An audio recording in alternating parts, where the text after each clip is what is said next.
Okay everyone, so welcome to this video about how I capture and edit my console footage. So the first thing you're going to need to capture console footage is a capture card.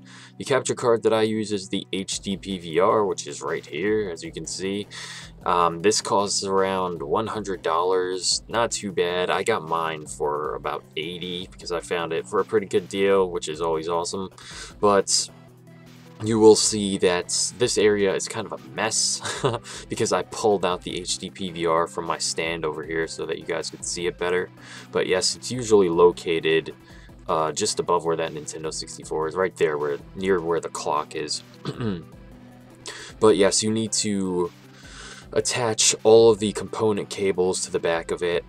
You attach the component cables from the back of your console to it, and then you attach the component cables that came with the capture card to the back of your TV, and that's how it splits the signal.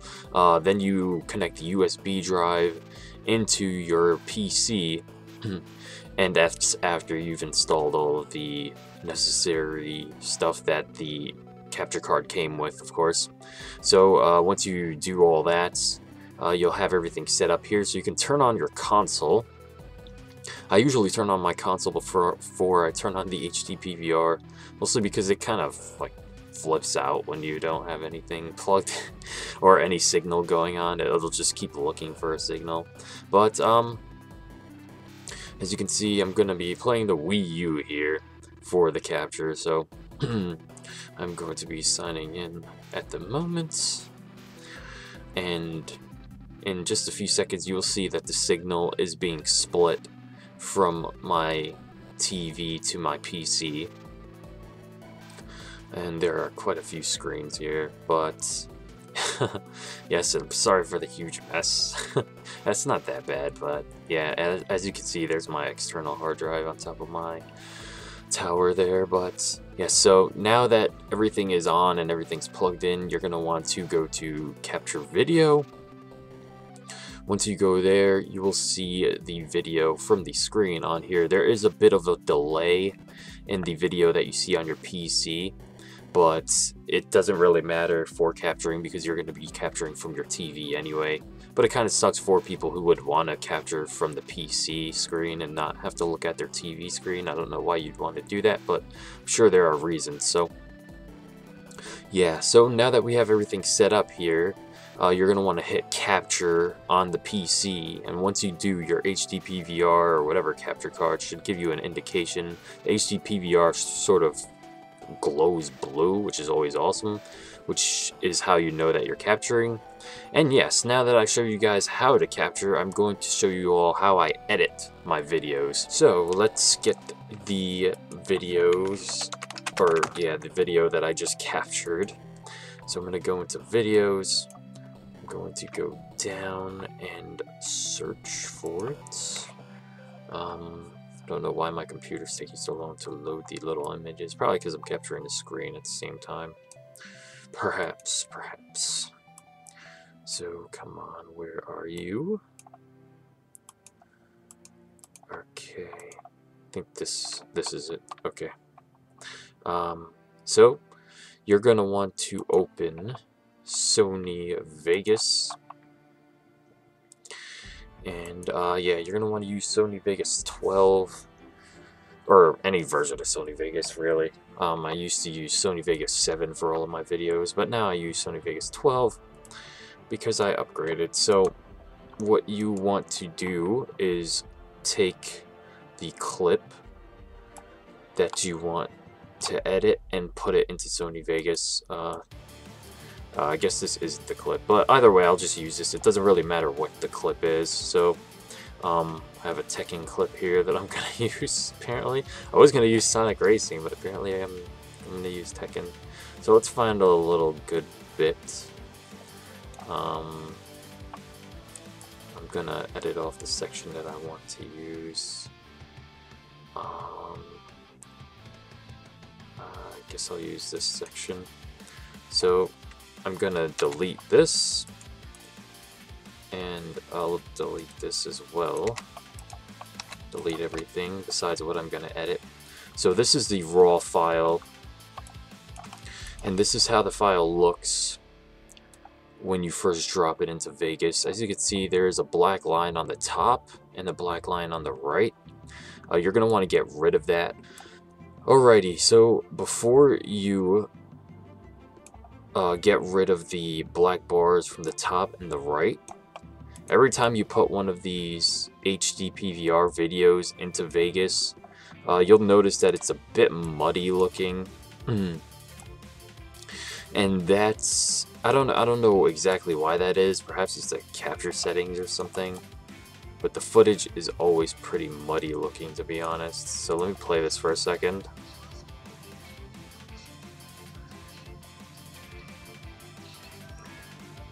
Okay, so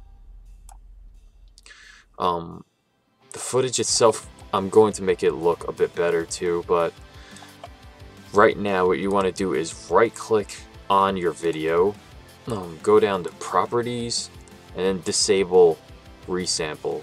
Do not use smart resample or force resample because it makes the video look kind of blurry in motion. It makes it really hard to follow in motion for some reason. I don't know why that is, but yeah, it really screws with your eyes. So you're going to want to turn that off completely. Then what you're going to want to do now is take out the black bars from the top and the right. So you want to go to the event pan crop thing, which is right here. It's located, it's this little rectangle box which is located on the video itself. And once you click on that, you can use this to scale what part of the video is seen within the video that you're editing. So you're going to want to hold Alt, and then you're going to want to left click and drag until you get rid of that black bar from the right and the top. But as you can see, you can zoom way in into the video and have all your video just look like this. It's not wise, but yeah. So I actually, well, once you get this setting however you want it, once you get it set up however you want, you can save it up here with this little icon. First you're going to want to name it and then you save it, but I already have it saved. I have it saved as Game Crop. Yes, very original name. But once I click on that, everything goes nice and neatly how I want it. And yeah, so now you have full video instead of the video with the black bars on it, which are really annoying to look at. So now what you're going to want to do, or at least this is what I do anyway, I mess with the way the video looks because, as I said, the colors look kind of diluted. And what you're going to want to do is go to brightness and contrast, which is in your Video FX tab, and you are going to want to mess with the brightness. As you can see, I have a saved preset over here where it just automatically gives me the settings that I like. So I drop that there. These are my brightness and contrast settings that I use. So for brightness, it's all 0. For contrast, it's 100. And for contrast center, it's 500. So I'm going to expand the video a bit so you can see it a bit better. So this is how it looks without, and this is how it looks with. So yeah, it makes the colors a lot more vivid in my opinion. And yeah, it makes it just look a lot better. And the last thing that I do before I render my video is go down to sharpen. So let's find sharpen. Come on, sharpen. Yes, I find sharpen here. Again, preset saved.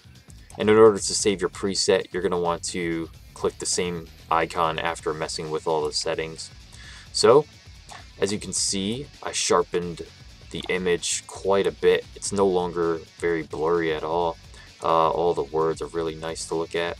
But my sharpen is at 100, as you can see. And this is how it looks without sharpen. Just look at the names over here and then look at it with, and everything is a lot crisper and clearer and nicer to look at.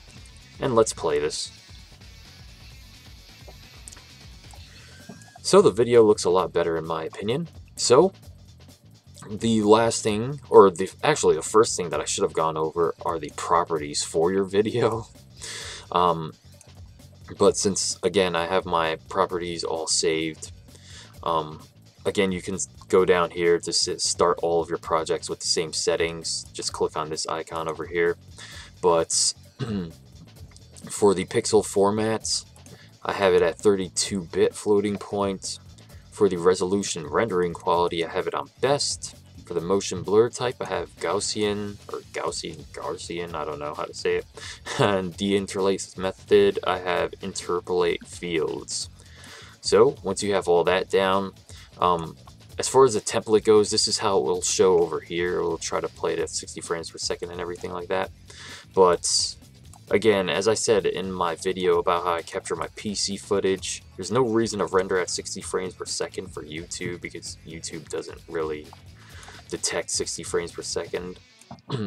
But again, you can render at 60 frames per second if you, I don't know, if you just want your footage to look a little more smooth. It does almost nothing on YouTube. It will do things on other sites that actually let you do 60 frames per second, but YouTube doesn't. So I'm going to render this little piece. So let's go up to render as. So we're gonna render this little Tekken clip over here. I will browse where I want to save it. So I usually save my stuff to the desktop, of course. And I'm going to save it as Tekken Tag 2. Save. And let's customize the template. These are my audio settings that I use. These are the video settings.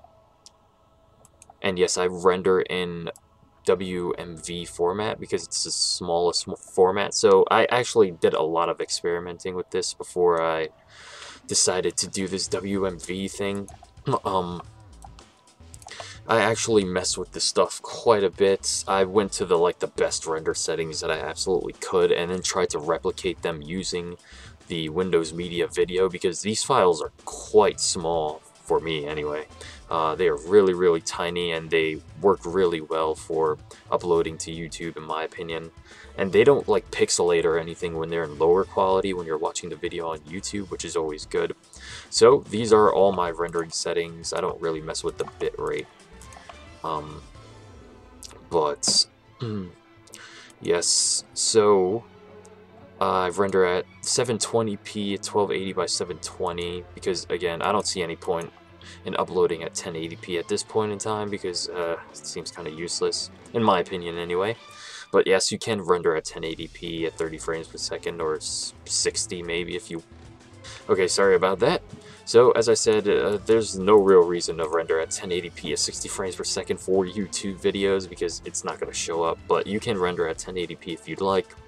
But again, I render at 720p. Eventually, I will start doing 1080p when I'm just using my Wii U and stuff like that, and the next-gen consoles, which will be able to put out 1080p native rather than upscale. So, let's render this. And this is probably going to take a little while to render because I'm capturing quite a few things. But usually this would take almost no time to render. It's just taking a little longer than usual because, I mean, I'm capturing my face, I'm capturing my desktop, and I'm rendering a video, and I'm downloading some stuff from the internet at the same time. So yeah, I will most likely skip ahead so that you guys don't have to watch all the rendering, even though it's not going to take very long, but whatever. Okay, so rendering has completed. So let's go down. Let's end this video file. I don't want to save it at all because it's completely useless to me. But here is the video that I just rendered. It's 18 seconds. It's a pretty small file as well. And let's play it really quick just to see how it looks.